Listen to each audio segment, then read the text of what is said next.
The Gemara records an incident involving King Yannai and the Jewish sages. Yannai, who was a Kohen, was a king of the Hashmonean dynasty. He reigned in the latter part of the second Beis Hamikdash era. So he was both a king and a Kohen Gadol. So that's two big roles to hold on to. Tanya, Maisa v'Yannai HaMelech. It was taught in a brayso. It happened that King Yannai went to Kuchelis, a country in the desert, and there he conquered 60 cities. So Yannai, he conquered a lot, and he really built the empire of the Hashmonaim. Upon his return, he was exceedingly happy and wished to arrange a celebration. Hi, David. So he sent messengers and called all the sages of Israel to join him. After David? Yeah, this is much later. This is the time of the second Beis Hamikdash. Second Beis Hamikdash era. This is really like the times of Hanukkah. So we'll soon see the family tree of the Hashmonaim, but he was a great-grandson or grandson of Mattityahu. The Hashmonaim, the one who fought the Maccabees in the times of Hanukkah. So he was a grandson or great-grandson. So we're saying here that Yannai, on page 143, so Yannai conquered 60 cities, and he was super happy after conquering these cities, and he made a celebration. So he sent messengers and called all the sages of Israel to join him. King Yannai was one of the Jewish kings? Yes. Okay. He was a great-grandson of Mattityahu of Hanukkah. Okay. When they arrived, he said to them, "Our forefathers were very poor, and so they ate meluchim." Meluchim is salty foods. Let's see on the bottom. 2, a certain type of plant, possibly moss, which was a staple of the Jews who returned from exile because they spent whatever wealth they possessed to build the second Beis Hamikdash. So we're talking about the second Beis Hamikdash era. And they're saying that the Jewish people gave all their money so they should be able to build the Beis Hamikdash. So what did they have to eat? All they had was some meluchim, some salty foods. Today maybe we would say they would have some salty herring or some meluchim when they were involved in building the Beis Hamikdash. So let us also eat meluchim in remembrance of the poverty of our forefathers, and let us give thanks to Hashem for granting us success and giving us wealth. And they served meluchim on tables of gold, and they feasted. So this was a very humble thing to do. After winning and conquering 60 cities, to just eat some meluchim, that's this is idea of true anivus, being humble. Let's look at footnote 3. The idea of remembering one's humble beginnings during times of affluence is based on the verse, "Remember my afflictions and my sorrow." It was the sages who suggested to Yannai that he arrange for such a feast, and he agreed to host it in the manner that the sages recommended. So even though the Gemara says that Yannai said to them to do this, but it was really the Chachamim's idea, that they celebrated in a very modest way. Instead of making like a huge fancy meal, they just had some meluchim, they just had some salty things. Kings take the credit and share the blame. Yeah. Now I was looking more into meluchim, and here we have some pictures. It's really of a salt bush. There's certain type of leaves that are salty, and some people say that they grow around Yerushalayim, like some type of shrubs or a salt bush. And you could pick off the leaves and just eat it, and they're salty, and that's all they had to eat. So that's what is 4 different, or maybe 5 different pictures over here of what this meluchim could be. So if you look at that, if you think about a party of a king just serving some salty leaves, that's what they were eating for the meal. So they called it a feast. And they called it a feast. Okay, so far so good. This shows humility, and Yannai agreed. Now here's where the story goes salty, where it goes sour a little bit. Hayasham Adam Echad, a certain man was there, a scoffer, a man of wicked and lawless heart. The Gemara calls him a late Levra Uglial. So there's a lot of titles he gets. And Elazar ben Po'ira was his name. Elazar ben Po'ira said to King Yannai, King Yannai, the hearts of the Perushim, the sages, are against you. In those times, there was two groups, two sects in the Jewish people. There was the Tzedukim and the Perushim. The Perushim are the Chachamim that believe in the oral tradition, and they were called Perushim. They were separate. Maybe they were separate from the rest of the people, or from... What Perush means? Perush means to be separate. And then Tzedukim were those who did not believe in the oral Torah, and they were against the Chachamim. So this person during the feast says to King Yannai that really the sages are against you, meaning that they hate you and they're not truly joyful over your battlefield successes. What type of idea is this that they're giving you to eat salty leaves during a meal after conquering 60 cities? King Yannai replied to him. The next page, and what shall I do to see whether what you say is true? Because the Chachamim, they gave a reason to show humility, to show that we believe that victory comes from Hashem. Elazar ben Pu'ira responded, cause them to rise from their seats by placing the tzitz between your eyes. So what is the tzitz? The tzitz is one of the garments of the Kohen Gadol. And he's suggesting to place the tzitz in the place where the Kohen Gadol usually wears it, which is on his forehead. That is, Yannai, who was a Kohen, should wear the tzitz of the Kohen Gadol on his forehead and then observe the sage's reaction. This is the test, the tzitz test. Yannai agreed with the plan, and he caused them to rise by placing the tzitz between his eyes. So you can just imagine, you have a king, he's already a king, and now he's wearing the tzitz, the headband, the golden plate of the Kohen Gadol on his forehead. Wasn't that an accusation about the Maccabees, the Hasmoneans, when they started, that they combined the kingship and the priesthood, and the high priesthood? We'll soon see that this was a problem. Yeah. This is the beginning of that.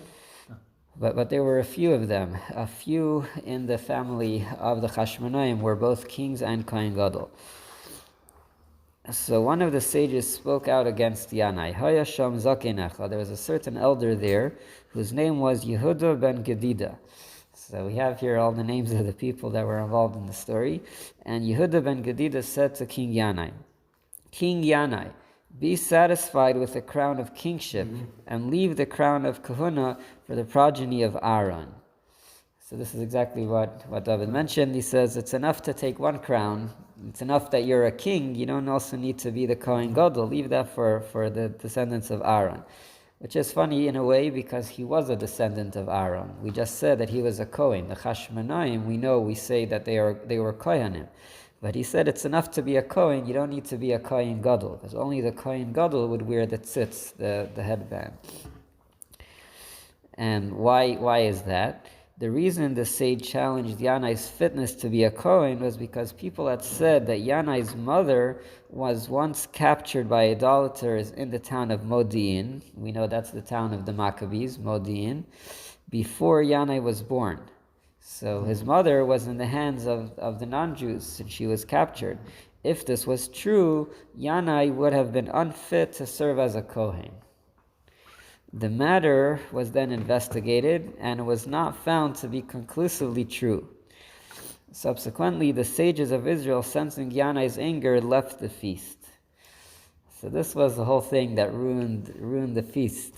It started off, the sages suggested that they eat salty food, and then this whole story evolved where there was one person suggesting that the sages are against you, and then they do the tzitz test, and it didn't work out well because the Chachamim were not happy that he was wearing the tzitz, and there was this conspiracy about his mother. And you need to have a chutzpah to be able to say that story. It looks like it wasn't for sure that it was true. And there was these rumors going on, and it didn't end up happily. The Brisa continues. Vayomer Elazar. Then Elazar ben Pu'ira said to King Yannai, King Yannai, if an ordinary Jew were treated this way, it would be his lot to submit to the indignity. But you are a king and the Kohen Gadol. Is this your lot? says, you can't just let this pass, that they should speak about your mother like this and to speak to you like this. King Yannai replied, but what shall I do? Elazar responded, if you listen to my advice, kill these sages who have dishonored you. Yannai replied, but the Torah, what will be with it? It's an interesting thing that Yannai he's not worried about the sages. He said, okay, I don't have a problem to kill the sages, but what's going to be with the Torah? There's not going to be anyone to study Torah. If the sages are killed, who shall perpetuate Torah knowledge? Elazar responded, behold, the Torah scroll is wrapped up and placed in the corner. Anyone who wishes to study it, let him come and study. What need is there for sages when we have the Torah scroll containing a written record of all the mitzvahs? That's what the tzaddik would say. Yeah. You see, this is Tzadukis, exactly in their belief. It is a simple matter for anyone who wishes to study it to do so. Says you don't need the sages. There's a Torah. Whoever wants, they could study Torah and decide whatever they think the Torah means. The Gemara interrupts the Brisa to comment. Amar Rav Nachman bar Yitzchak. Rav Nachman bar Yitzchak said, at that moment, heretical ideas were cast into the mind of Yannai. This is saying that up until this point, Yannai was not really a Tzeduki. He was actually on the Perushim side, and we see from that he invited all the sages and he asked their opinion of what to serve at the meal. And over here, he already got some ideas of heresy. For he should have replied, this answer is satisfactory for the written Torah, but what about the oral Torah? How will this be perpetuated? So the fact that he listened to this Elazar's idea, he already was getting heretical ideas. The Brisa now resumes, Miyad v'taytzi tzara. Immediately after this conversation, the evil burst forth on account of Elazar ben Pu'ira. And all the ordained sages of Israel were executed by Yannai. And the world was bereft of Torah knowledge until Shimon ben Shattach came and returned the Torah to its former standing. Shimon ben Shattach was related to Yannai, and he was spared. Let's see in footnote 9. Yannai targeted the ordained sages of the great Sanhedrin, while many other sages were spared. The tragic events described here took place at King Yannai's festive meal. The Gemara purposely made a point earlier of stating the reason behind the celebration to mark Yannai's military victory in Kochelis, a region outside of Eretz Yisrael. Unlike a war to capture or defend parts of the land of Israel, which is a mitzvah, this war was deemed voluntary, and the ensuing celebration was voluntary as well. As a result, rather than Hashem gracing this meal with His presence, as occurs at the celebration of the mitzvah performance, the Satan was given free rein to wreak havoc. And the Iyun Yaakov also points out that this is similar. This reminds us of another story, another feast that the Jewish people partook of and ended up in a bad way. What does this remind us of? Purim, exactly. When everyone was enjoying the feast of Achashverosh, and that also brought the problems and decrees that followed. Let's look at footnote 10. Shimon ben Shattach was the head of the great Sanhedrin, and his sister was married to King Yannai. So he was a brother-in-law of the King Yannai. When the sages were being gathered for execution, she hid him and saved him from death. So it was his wife that saved her brother from being executed. He later emerged, restored the knowledge of Torah through his teachings, and ordained many sages to sit upon the great Sanhedrin once again. So this is it's a very sad story of what happened over here with the sages, but there's a lot of questions that are raised about this story. What was this tzitz test? What was the test of the tzitz? Was he allowed to wear the tzitz? Was he not allowed to wear the tzitz? What were these rumors that they were making up, about his mother? Was it actually a problem if you're not sure what happened to his mother, that he should be a Kohen Gadol? Does it actually make him puzzle that he's not allowed to wear the tzitz? And is there a problem to be a king and a Kohen Gadol? What specifically is the tzitz? It was like It's a golden plate. It said on it Kodesh oh, La yes, Hashem. right. It's With the Kodesh Hashem. Yeah, it said on it Kodesh La Hashem. So is there a problem with wearing two crowns? Can you be a king and a Kohen Gadol? There were a few in the Hashmonaim. There were a few people that were kings and Kohen Gadols. So what's the problem with that? I printed out here a family tree just to see where we're holding and where Yannai fits in.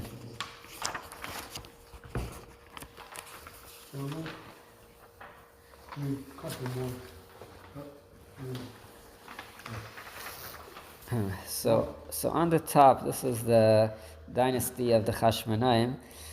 I'm not sure that everything over here is exactly correct, but I think it's mostly is correct. So the top is Matisyahu. He was a great-grandson of Hashmonai Kohen in Moedian, because we say in the davening, Matisyahu ben Yochanan Kohen Gadol. So Matisyahu, he was the son of Yochanan that was a Kohen Gadol, and Matisyahu started the Maccabean revolt in 167 BCE, but died in 166. How does that make sense? Talmud's only hero of Hanukkah. That's what it says here. Now, he had a few sons, and the one that we're going to focus on is Shimon. He was the first king, possibly, third general, and he was a Kohen Gadol. So his son Shimon was a Kohen Gadol, and he was the dynasty founder of Hashmonaim, murdered by son-in-law at a drunken party. And he was a Parush, which means he was from the side that believed in the oral Torah. Now Shimon had a few sons. He had a son Yehuda, another son Matisyahu, and Yochanan, which was a Kohen Gadol and king. So we're going to focus on Yochanan.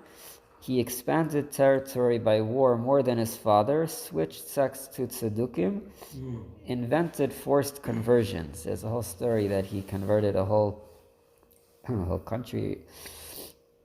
And then Yochanan's son is where we go to the next thing. So this is where we see, it says Alexander Yannai.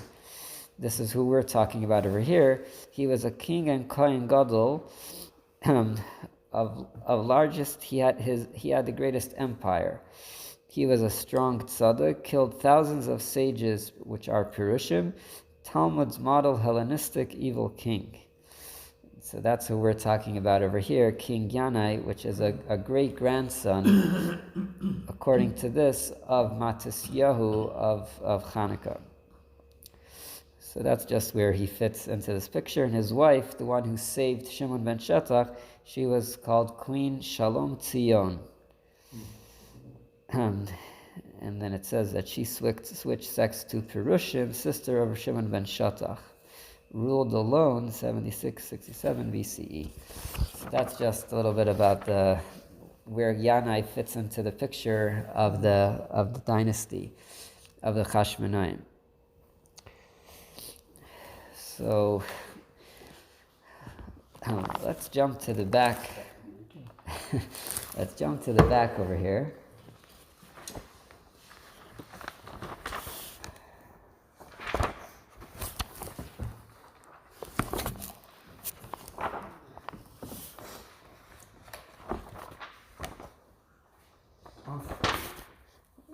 In the tufts. Yeah. Where's the mother of? Who's the mother of Yannai? Yeah. The king Matisyahu. He was the great grandfather, right? Matisyahu is the great grandfather. So where's the grandfather and father? The grandfather of Matisyahu? No, Yochanan. Which Yochanan? Because there's a few. Right. I'm not seeing. Iphis. To the right. Is that who you're talking about? No, so there's the Yochanan. We're looking more in the center. So there's Matisyahu. Yochanan Hakanis? Yes. Okay. That was So the females aren't recognized in this chart? Yeah, it doesn't mention everyone. So his father was Shimon? Yes. So the order would be Matisyahu, Shimon, Yochanan, Yannai. So we're looking for page Tafresh Lamed Dalet. Okay. Actually, Tafresh Lamed Gimel. Tafresh Lamed Gimel. Okay. Yad Yosef. Yad Yosef, right? It says Yad Yosef all the way on the left. Tafresh Lamed Gimel. So we're looking where it says Maharsha. Right next to the page number, it says Maharsha. There's a page number? Tafresh Lamed Gimel. Lo Maaseh. There it says Masa B'Yanai. Yep. Masa B'Yanai. It's in the left column. I don't see it. Luz? Right where it says Masa B'Yanai. Lamed Zayin. Lamed Zayin. Masa B'Yanai. This is the commentary of the Maharsha. He says, Hakushres b'Mahar Hazeh. There's a lot of difficulties in this passage. She'amrele Rav Lecha Keser Malchus. He says, it's enough for you to have the crown of kingship. V'chi ad oisa yom lo ra'o she'asa vayda. He says, was this something new that Yannai was starting to serve as a kohen, that he started doing work? V'hechzak atzmei b'kohen kasher. V'lama lo michu bay. Why did they not protest up until this point? What happened now with the story with the tzitz? Wasn't he a Kohen till now? He was already serving. Uma inyan libam shel prushim alecha. What is this? The heart of the prushim have something against you. So the Maharsha comes with a fascinating explanation. It's really amazing. He brings a Mishnah in Pirkei Avos. Gimel kesarim heim. There are 3 crowns. Keser Malchus, the crown of kingship. Keser Kahuna, the crown of priesthood. The Keser Torah, and the crown of Torah. And then there's the 4th crown, the Keser Shem Tov Oila Al Gabeim. The crown of a good name rises above all of them. And the Maharsha brings a novel explanation of this Mishnah. Yira Kemashmai. We could explain this literally. Kesarim Lamalchi Beis David. There is crowns for the Davidic kingdom and the Davidic kings. Haya Keser Malchus, Kamashikasu Bavayda Zara, Zeis Haisali Ki V'Gaimer. And this goes into a big controversy about the Chashmonaim, because really the kingship really belongs to David and the Davidic dynasty. So it says that David HaMelech, he really was fit to be king. Shaya Keser Hailamte. There's a certain idea where the crown fits the king's head, which means that he's suited to be a king. It really belongs to them. That is one crown, the crown of Malchus Beis David. Then there is Keser Kahuna. What is the crown of a Kohen? Hu Hatzitz. He says the crown of a Kohen Gadol, what is his crown? That's the tzitz, that's the golden plate. Shahaya al Kohen Gadol al Roshai, that the Kohen Gadol would wear on his head. Shahaya asiyasai kekeser, because the make of the tzitz is of gold, it's like a golden crown. So we have already 2 crowns. The Keser Torah, what is the crown of Torah? Heima tefillin shebereish kol adam. The tefillin, that is Keser Torah. That is the crown that every Jewish person wears on his head. Kamay shekasav Keser Torah munach b'karen zavis. Like he said that the crown of Torah is in the corner. Whoever wants could grab it and learn Torah. Ulekach nikra taitafais. This is a new explanation of the word taitafais. Tefillin are called taitafais. What does taitafais mean? Al shem klila. He says taitafais has another meaning, which means a crown. When we're wearing tefillin on our head, we're wearing a crown of Torah. It has Torah inside. K'may leiseitze isha b'taitafes. What's klila? Klila is a crown. Okay. And there's a Mishnah that says that a woman should not go out with taitafes. And taitafes, over there the meaning is a crown. On Shabbos we're worried that if a woman wears a crown, she might take it off to show her friends. So we see here that the word taitafes means a crown. Tiara in that case. Yeah. So the Maharsha says something amazing here. We have three types of crowns. There's a crown that the king wears, like a regular crown. There's a crown Malchus. There's a crown that the Kohen Gadol wears, which is the tzitz. And then there's the crown of Torah, which we all wear, which is the tefillin. Now, how many crowns could you wear on your head? Let's see. This is the question. Could you wear 3? Could you wear 2? 4 if you count Shem Tov. Let's see. Now, Umasayim Keser Shem Tov. Now, how does he explain Keser Shem Tov? Oila al Gabeim. Kemashmoi. He says that the name, the good name, the name of Hashem is on all 3 of these crowns. When it says Keser Shem Tov Oila al Gabeim, it's not a 4th crown. It's the good name of Hashem, which is found in all of these 3 crowns. How is this?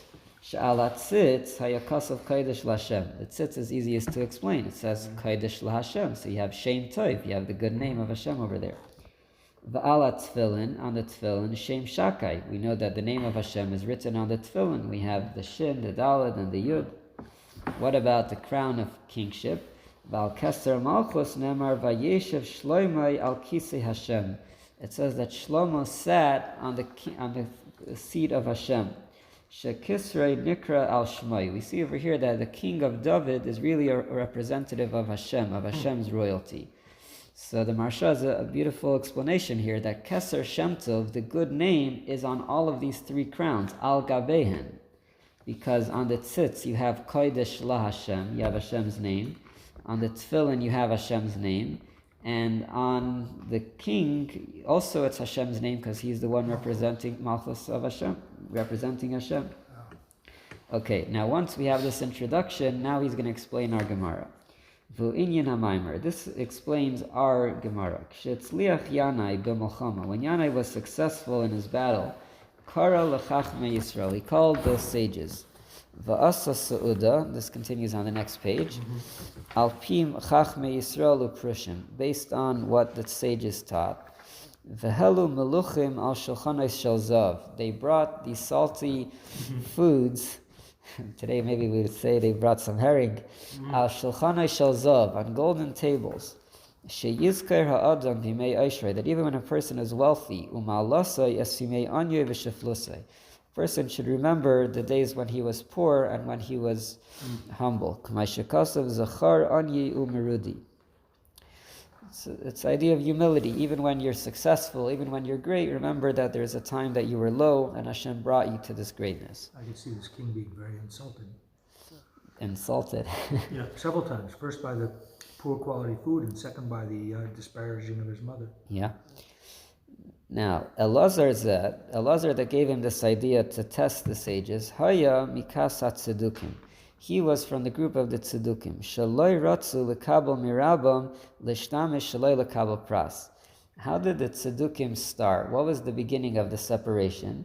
It all started from a Mishnah that we say in Pirkei Avos. Shimon HaTzadik said, don't serve Hashem to receive reward, serve Hashem not to receive reward. So the students, their names was Tzadok and Baisus, they heard this and they said, we're serving and we're not getting any reward. What's the point of this? And they just left the sages and study of the oral Torah. So what do we see here? That the basis of the Tzedukim is you have to get reward. It's all for us. We need to get the benefit. So he says, Aval Hisyas HaMelech v'amar ki liba mekavanasa mazeh alecha l'mayit b'kvaydes hasuda shel simcha. They don't respect you. The reason why they're telling you to bring these salty foods is because they want to minimize your greatness. She'ein ataroi l'kol ha'kaved hazeh l'kahuna v'lemalchus. Once again, no reward. Exactly, that's the thing. They're like, well, where's the reward over here? Where's the good meal? You just conquered 60 cities. What, you were giving us some salty shrubs, some pieces of some leaves? So now what's the test? Now he explains their idea of the tzitz. And we know that there's different opinions of the tefillin, right? We have Rashi and Rabbeinu Tam. Some people wear Rashi and Rabbeinu Tam at the same time. You ever saw they wear 2 pairs of tefillin on their head?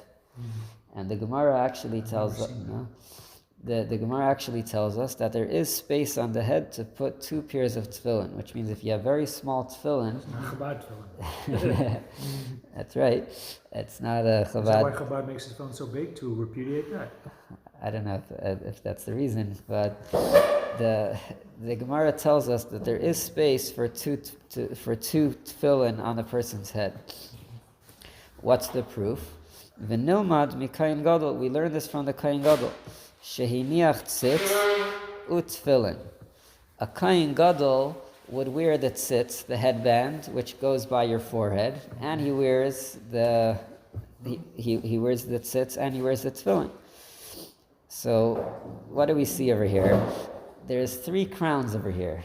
There's a crown, a literal crown, then there's the golden plate, and then there's the tefillin. Could you wear all 3 or not? So, the Maharsha is telling us, based on the Gemara, that a person could only wear 2 crowns at a time, not 3. Either you're a Kohen Gadol and you're wearing the tefillin and the tzitz, or you're a king and maybe wearing the crown and the tzitz, but then you don't have space for tefillin. So it's only going to be 2 out of 3. V'nimtza she'i efshar le'laniach elu gimel ksarim b'rosh. A person could not wear 3 crowns on his head. Shari ein makim b'rosh, because there's no place on the head. Ki em laniach shnayim mehem, to wear only 2 of them. Dahainu de'i efshar liyos melech v'kayin gadol. So this was the test of the tzitz. He says you cannot be both. Why? Because if you're a king and a Kohen Gadol, the imkei nitchu at tefillin shehu keser Torah. Because if you're also going to wear a tzitz, that means that you're pushing off the crown of Torah.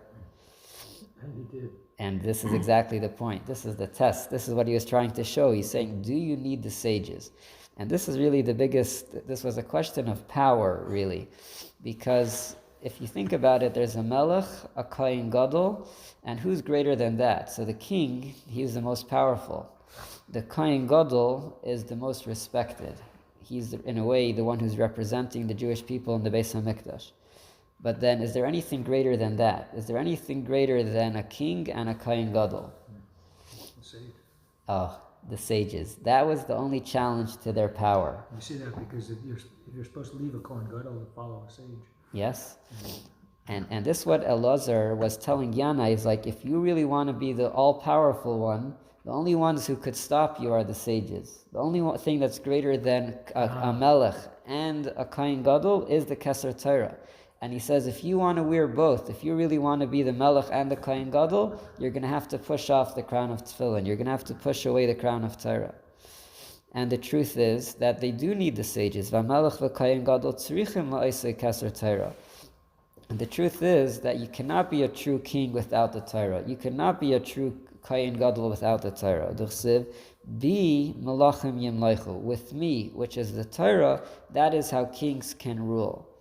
But this is a corruption of the Jewish idea of king. Exactly. And that was the problem and of the Tzedukim. They believed that you could just be a ruler without being guided by the Torah. Which is the influence of the other nations, because that's the kind of rulers they had. Exactly. But we had a king who had to write his own Torah and had to listen to the Kohanim, and he had to speak to the people and all that. And he had a lot of restrictions on his power. Yes, and that's exactly what Elazar was saying, that he wanted to take all the power and not give in to the sages, not be directed by the Torah. So now this Tzeduki, Elazar, he was... So you're saying that someone who grasps all the power available and kills all of the advisors, or pushes out all the advisors, that's a bad thing. I don't see any echo of that in modern politics. No solution about it at all. No. You see, even Yannai was worried. He's like, what's going to be if there's no sages? What's going to be with the Torah? And he's like, yeah, don't worry. We'll figure out the Torah. And we also know about this Elazar, that he was also very high up there and very close to Yannai. He was also trying to, take all the power for himself and for Yannai. And he thought that this was a way, because the sages are the only ones that could be greater than a king and Kohen Gadol. And he felt that that was a challenge to the greatness and their power. So this is what he did. This was the tzitz test. He was basically saying, put on both crowns, put on the regular crown and the tzitz, and push away the crown of the tefillin, push away the crown of Torah. Don't let them get in the way. Take all the power for yourself. And he says, Bazet tibachin. This will be the test. Shekavanasam lifches mekvaidecha, that their intent is to take away from your honor. Shekvar hayalei bereishe keser malchus, because he already was a king. Yannai was already a king. He says, Hakim lahem betzitz. The line starts malchus. Titin gam keser kahuna al reishcha. Put on also the crown of kahuna on your head. V'tira mayasu. See what they will do. V'asakain. And that's what he did. V'amar Yehuda. Rav lecha keser malchus. So what did the sages tell him? They said, it's enough. Shekvar haya bereishcha. You already are a king. Hanach keser kahuna lazari shel Aaron. Don't take the power of the Kohen Gadol also. Why? She'im loikein tifrek mi'alecha keser Torah. Because then you automatically will have to remove the crown of Torah she'ena tefillin. De'i efsher she'iyu gimel ksarim bereishcha biyachad. Because it's not possible to wear all three crowns. And that's what the Chachamim were telling him. They were saying, it's enough that you're a king, you should be guided by the Torah, and don't try to take all the power. Don't try to take full control of all the power. So this is couch it in that very simple parable that doesn't make any sense unless you have the explanation. Yes. Which shows why you need the oral Torah. Exactly. Yeah. So this is a beautiful explanation of the Marsha when he's saying that the three crowns in Pirkei Avos, the Keser Kahuna, Keser Malchus, and Keser Torah, those are the three things of a regular crown, the tzitz, and the tefillin. And this is really the challenge over here. What is he gonna? Which two crowns is he gonna wear? Is he going to wear the crown of a king and follow the Torah, or he's going to try to be the king and Kohen Gadol and push away the Torah and just look at those positions as a position of rulership and to use all his full power? And unfortunately, Yannai took that option, and he was a king and Kohen Gadol, and he took the heresy option of not believing in the Torah Shabbal Peh. So here we see of what real leadership and what a melech and what a Kohen Gadol really should be according to the Torah, and the mistake that Yannai made. Now, I want to zoom into a few words that Yannai said, or what Elazar suggested. So Yannai said, if I kill all the sages, what's going to happen with the Chachamim? So he used a very interesting wording. He says the Torah is wrapped up, umunachas bekeren zavis, and the Torah is placed in a corner. Whoever wants should come and learn. What is the Torah in a corner? Which corner is the Torah? Do you see the Torah in a corner? What is this wording that the Torah is munachas bekeren zavis, that the Torah is placed in a corner? Whoever wants should come and learn. So,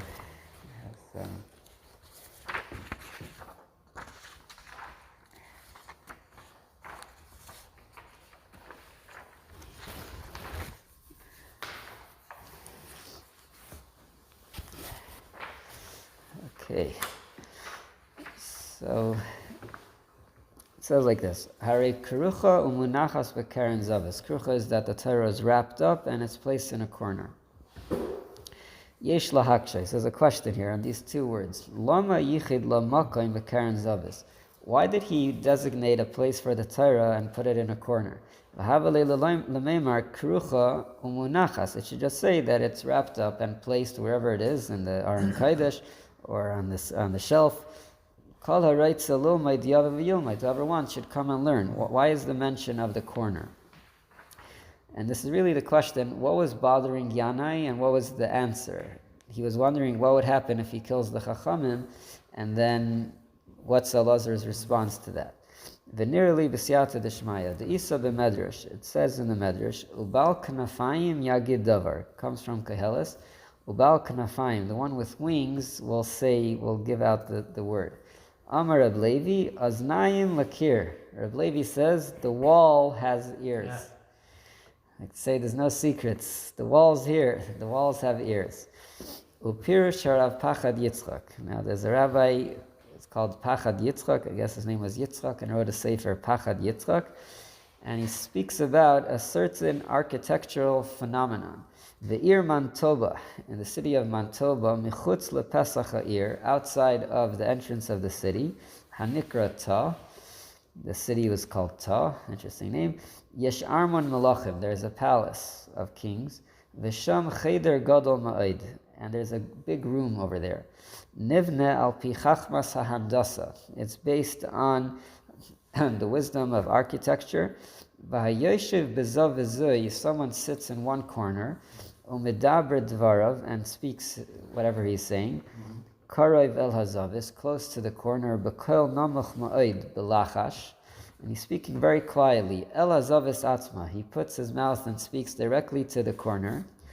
Ad ki afilu ha'anashim akroivim elov lo yishmu ma'uma, the people that are next to him cannot hear anything.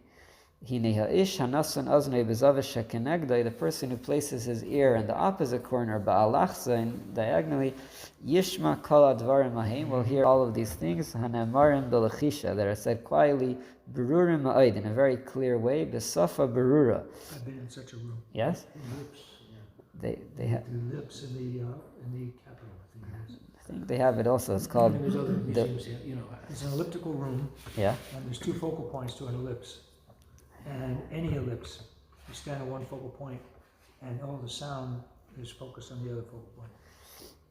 And they have it also in the Grand Central Terminal, I think they have, it's called the Whispering Gallery. there you go. And so, yeah, they have it in many places in the world, but he's talking about it as if this is something like very rare. Of course, in his day. Yeah. Ki'ilu yesh oizen. It's as if there is an ear, bezavis she'etzel hamidaber. It's as if there's an ear by the person speaking, va'oizen hashenis, and a second ear, bezavis hashemea, by the person on the other corner. This would drive home the point that God hears everything. Yep. We'll see soon why we're using this example. It's as if it's going from one ear and going into another ear. So this is what the Pachad Yitzchak is saying that there is in the city of Mantoba. V'kasav Harava Machaber, the author of this book, Pachad Yitzchak, writes, Shehu atzmai hayasham, that he actually was there. V'nisa zeh pamim rabbis, and he tried this many times. So we have a rabbi testifying that this actually works. V'shama, and he heard shekayotze b'zeh nimtza b'harbe mekaymes b'Italia. He says that he heard that this exists also in Italy, v'chutzala. V'kasav shadavar zeh kal lahavim mishayesh layad b'chachmas handasa. He says that this is easy for someone who is an architect to understand how this works. V'ulai lazeh kivni razal b'imra maznayim lakir. When the rabbi said that the walls have ears, this is what they meant possibly. Oh, this is what David was saying. Sometimes you speak, and you think, she'ein shoyma, no one's listening. This is a mistake. It is possible when you say a few words, you think it's not going anywhere, it could go very far. There might be an ear on the other end that's hearing what you're saying, or that's going to have a ripple effect. So what's the point that he's making? Karen Zavis, the idea of Ayin Sham means see over there for more. Oh, okay, I thought it meant that an eye could also see. Nimtza, Karen Zavis, we see over here the power of a corner. Yesh lakayach lahaylich hadvarim lemeirachik. That the corner has the power for sound or to cause things to travel a far distance. And it's as if it makes ears in the opposite place. This is only possible through the corner. Okay, now we understand the idea of a corner now. How does this relate to our story of Yannai and the sages? V'hine, bevadai, kishaharag Yannai hachachamim al pi atzasei shel zeh, loy harag elas hanimtzayim atzlei b'Yerushalayim. When Yannai killed the chachamim, who did he kill? He only killed the chachamim that were in Yerushalayim, that were next to him. Aval nisharu oid chachamim b'shar mekaymes chutz m'Yerushalayim, but it doesn't mean that there's no sages left that are outside of Yerushalayim. Deha'achar shechazar vahivi Shimon ben Shatach. After he brought Shimon ben Shatach back, shehuchba yidei ishtei shel Yannai, that was hidden through Yannai's wife, Chazru liyei Sanhedrin gdola, the Sanhedrin down of Yerushalayim kenog, because that's when the Sanhedrin returned. V'hainu shehivia memekaymes harachaykim asher ba'ari Eretz Yisrael. He must have brought them from a distance. Velazar ben Po'ira yatzu lareg hachachamim shaya nimtza b'Yerushalayim. So the advice that this Elazar ben Po'ira gave was to kill the sages that were in Yerushalayim. Va'amar la Yannai. So Yannai says, Torah matahei aleha. So the question is, if you kill the sages in Yerushalayim, what's going to happen to Torah? Although that there are still sages in other places,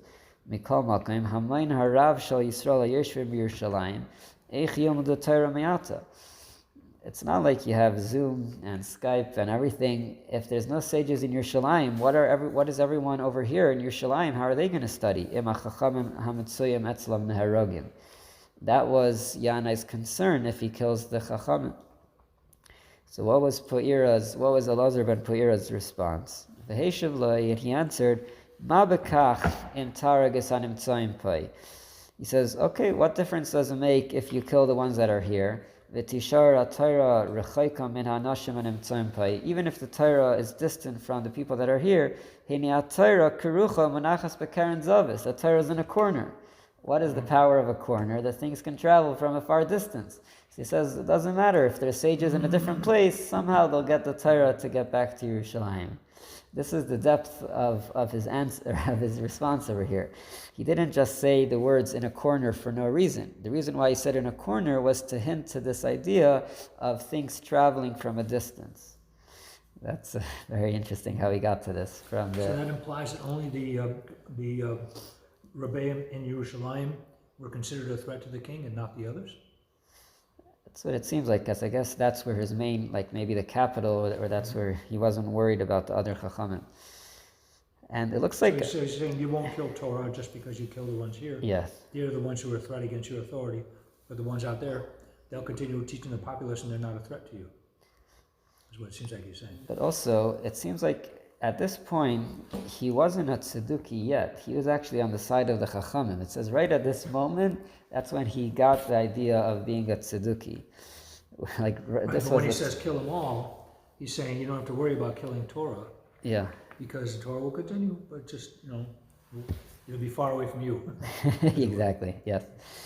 But it's interesting, he's saying he's not even worried if the Torah will come back from the distance. That's what he's hinting to here.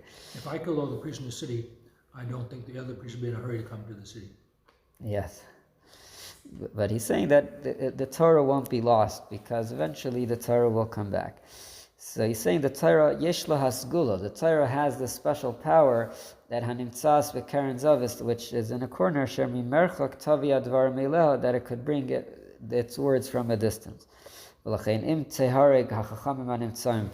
kill the Chachamim that are here, the Torah will be distant from the people that are here. There is advice, there is a solution. The Torah will come from far. The Torah will come to those that are here. They will study it. Whoever wants to learn from those that are here in Yerushalayim, they will have to go and learn or come and learn from a distance. They will have to either travel to outside of Yerushalayim, or maybe the people from outside of Yerushalayim will have to travel to Yerushalayim, even though that might be a very big danger if you come into Yannai's tight control. Because Torah has this corner power to bring its words from a distance. We say in Eshes Chayil that from a distance it brings its bread. So that's the original explanation. This is from the Ben Ish Chai. So he's kind of saying, kill all of those who would weaken your power locally. And that's all it will take. You won't damage the country so much because there'll be Torah everywhere else. And it could rebound. It could come back and we see it did because that's what by Shimon and Shatach. Yeah. we see over here that he didn't want to destroy the sages totally. Like he was still concerned about. Consolidated his power. Yeah. And now he comes up with another interesting All shot. too common human thing. Once you get power, you want more. Yeah. And we see he just conquered 60 cities, so he really expanded the empire. And they were voluntary. These were not. You know, Yeah.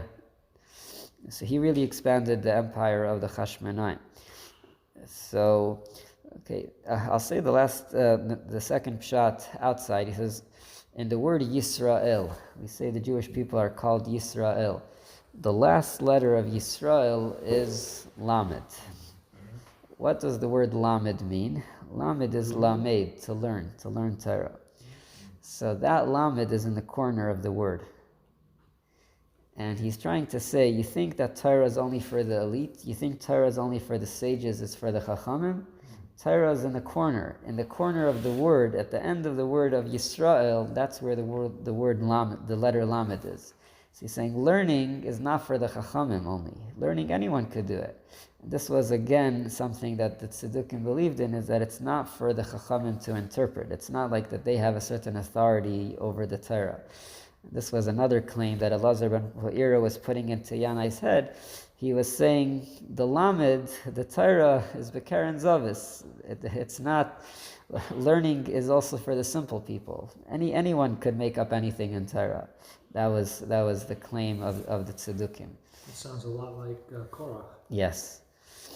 So we see over here that there was Reverberations.